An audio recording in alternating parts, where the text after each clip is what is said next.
Welcome to our channel. Today we how to update Jira AI to generate tickets from Slack messages step by step clearly. To update Jira AI to generate tickets from Slack messages, begin by ensuring you have the necessary permissions in both Jira and Slack.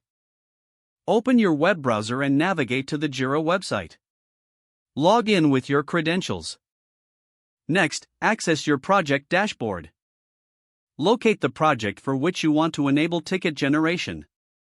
In the Project menu, click on Project Settings. Find and select integrations from the list of settings available. Look for the section labeled Slack Integration. If you haven't enabled the Slack integration yet, follow the prompts to connect Jira with your Slack. Authorize the connection by signing into your Slack account when prompted.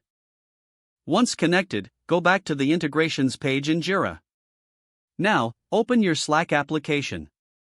In Slack, navigate to the channel where you want to generate tickets. Type the command to start configuring the integration. Follow the on-screen instructions to set up ticket creation rules. Specify the keywords or phrases that will trigger ticket generation. Determine the Jira project where these tickets should be created.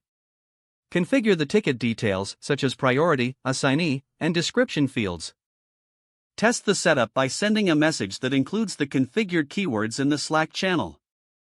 Switch back to Jira to confirm that the ticket has been generated.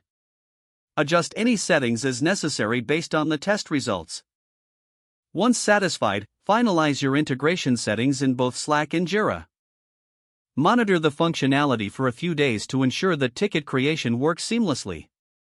Maintain open communication with your team to gather feedback on any issues or suggestions.